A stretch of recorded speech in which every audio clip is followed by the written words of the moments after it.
Hi. So I hope you finished doing your journaling. So now we're going to read Professor Douglas. And so this is such a great chapter because Ned's back and we love Ned, right? Ned is great. So, Ned leaves, right? Because the KKK beats Jane.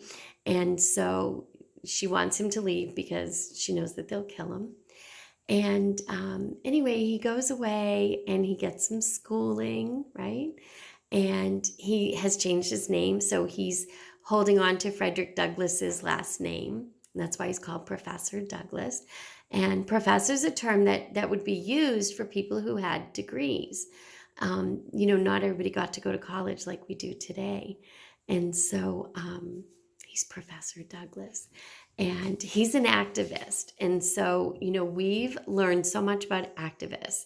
And so I want you to keep that in mind. And if you remember some of the things that we read in Emmett Till, especially that last chapter in Emmett Till, when we learn about Trayvon Martin and we learn about other people, we do learn that with activism comes bloodshed and the understanding that some people are going to die. And that always happens in any kind of activism. You're hated, but you're standing up for what you believe in. And that's valiant, and you should.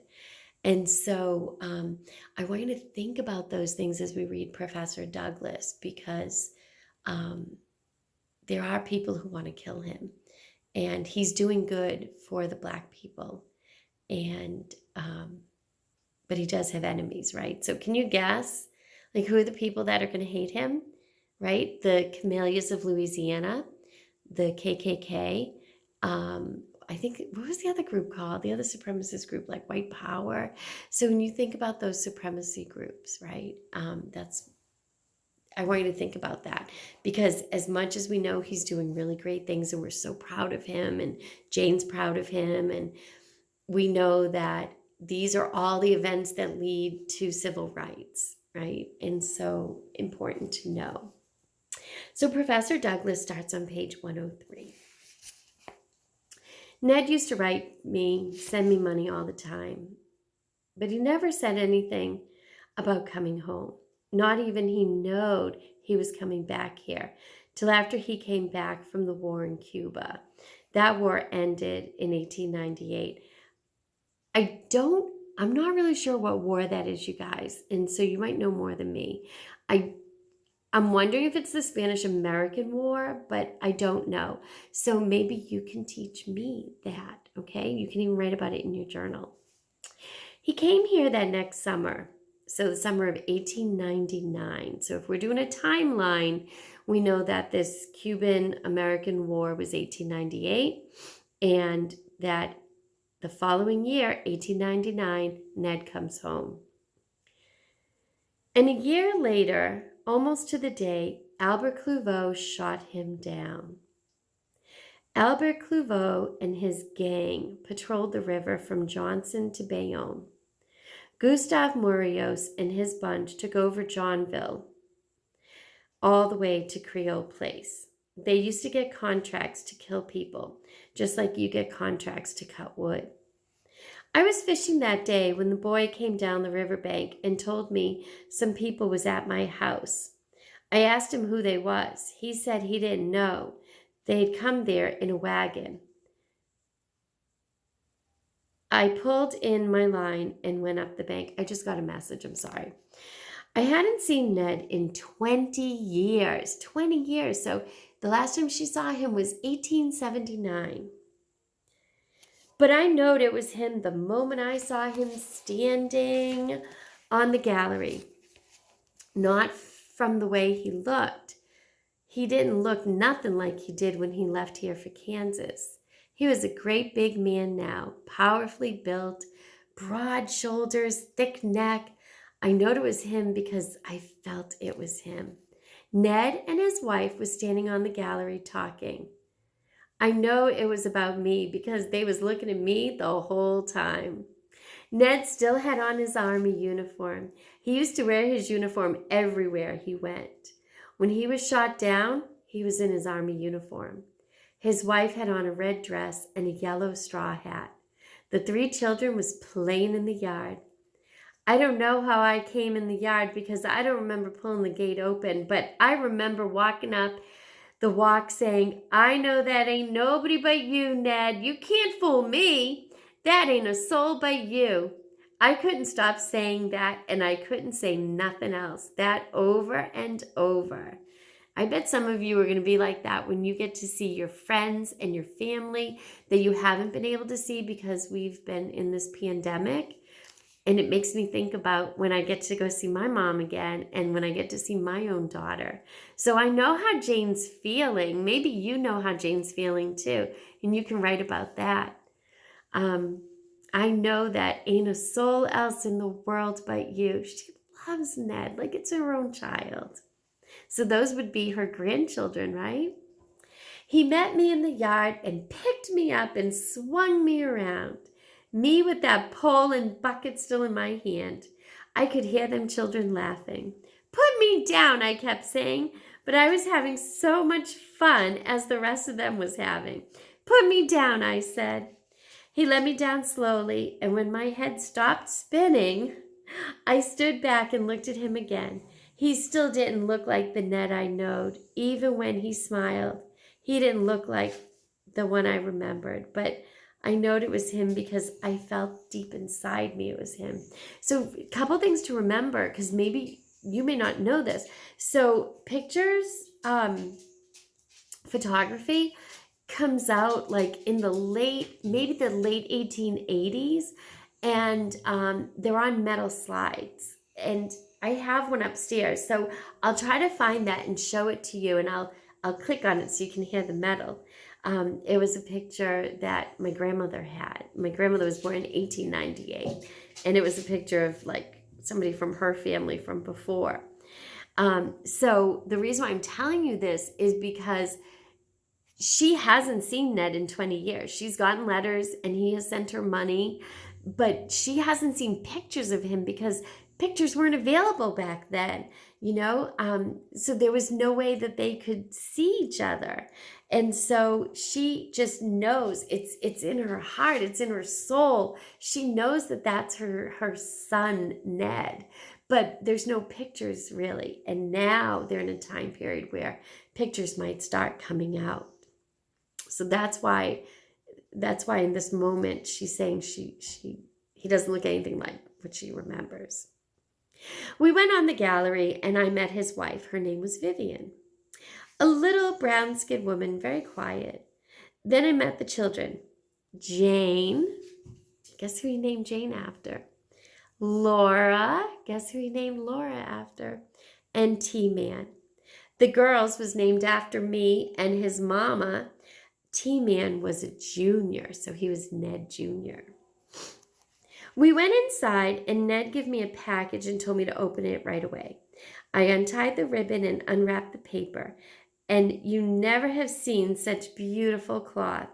All the colors, lines, blocks, flowers in bloom, leaves. While I was admiring the cloth, Ned opened a wooden box and took out some dishes. He told Vivian about the time I had to go borrow a plate from the professor because I didn't want the professor to eat out of the pan. Do you remember that? Remember she had to borrow like a spoon that was made out of wood and a bowl or a plate that was made out of wood. You still remember that? I asked him. It was me who had to walk up and down the corridors looking for that plate. I remember, he said.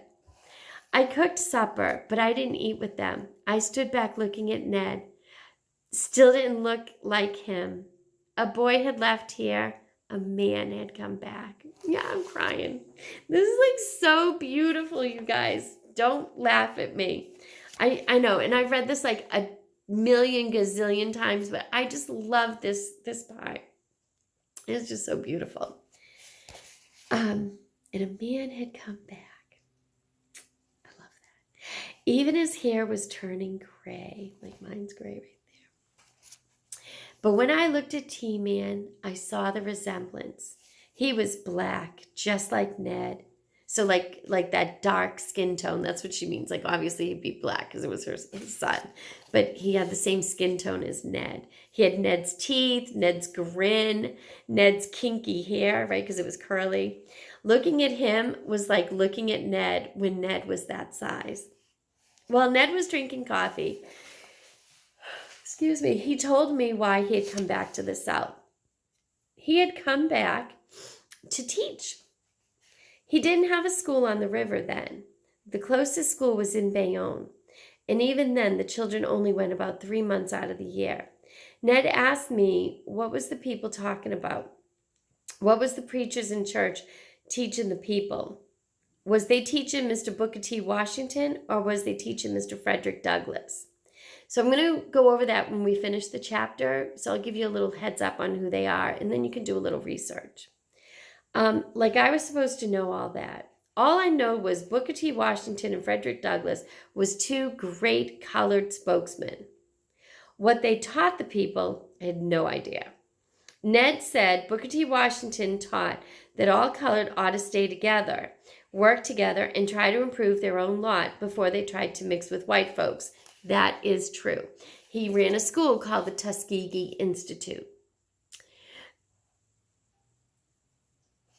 Mr. Frederick Douglass taught that everybody ought to work together. Ned had always believed Mr. Douglass's teaching.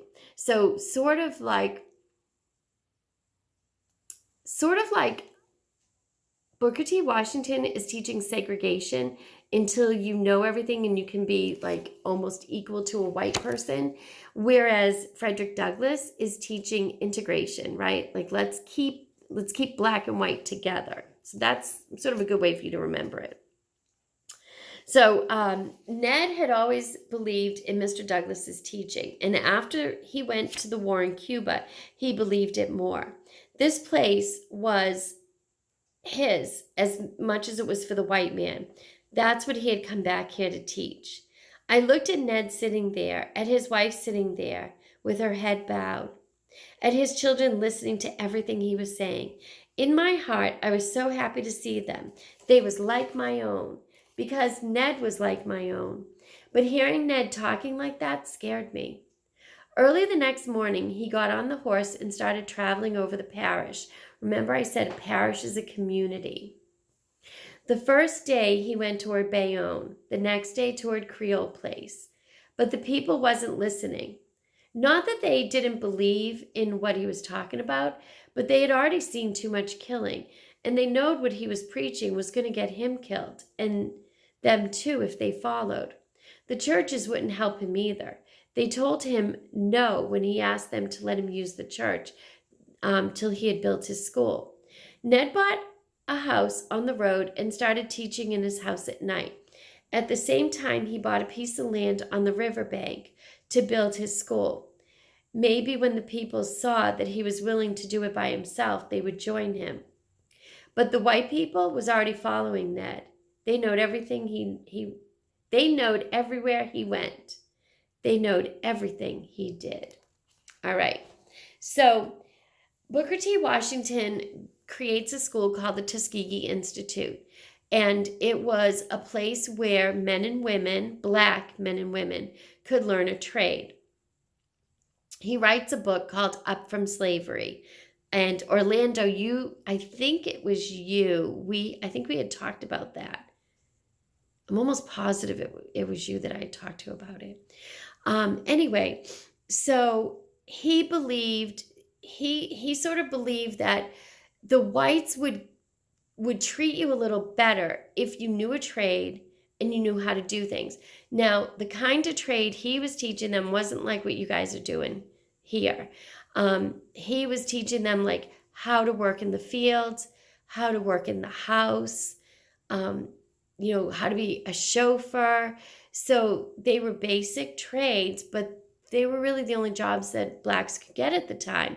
And so, he was teaching them how to address whites, how to act when they were in front of whites, because he believed, Booker T. Washington, his school of thought believed that if you were ignorant, not knowing, that's what ignorant means.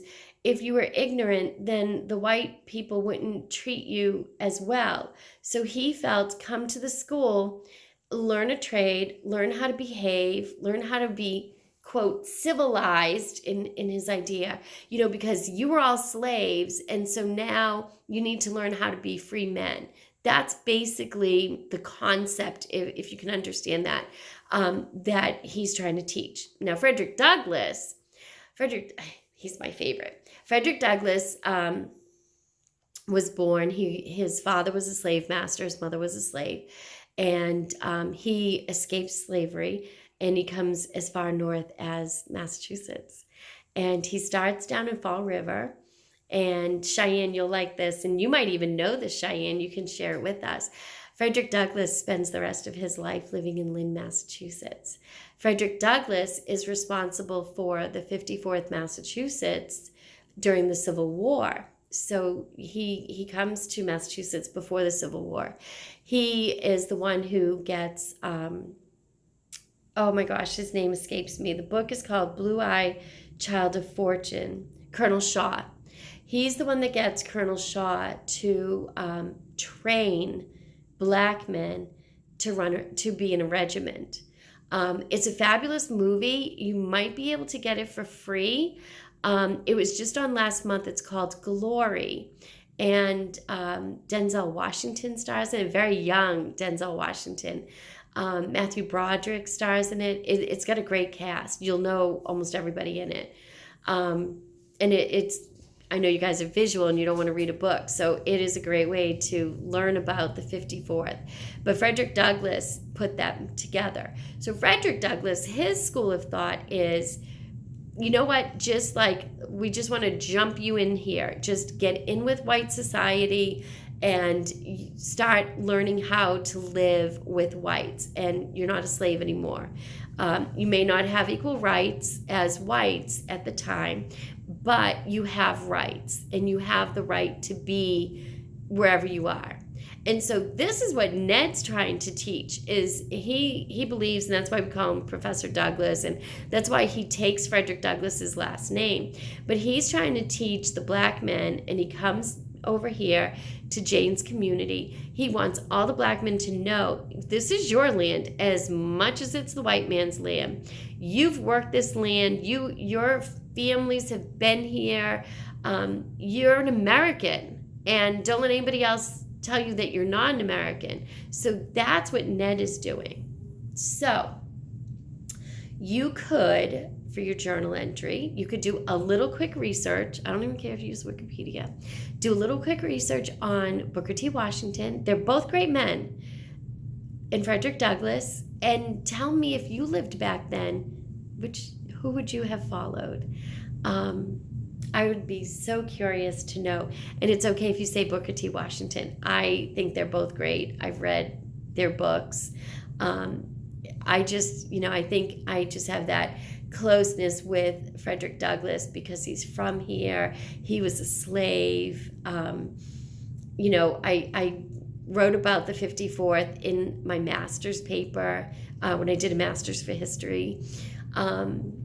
So I would love to hear what you think. So maybe in your journal entry, talk a little bit about, if you lived in that time period, who would you follow? Who would you get your friends to follow?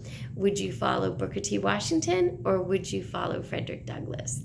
And I'll meet you right back here when you're done. So do a little Google research, nothing big. Learn a little bit about both of them, and then come back and tell me something. Okay, see you soon.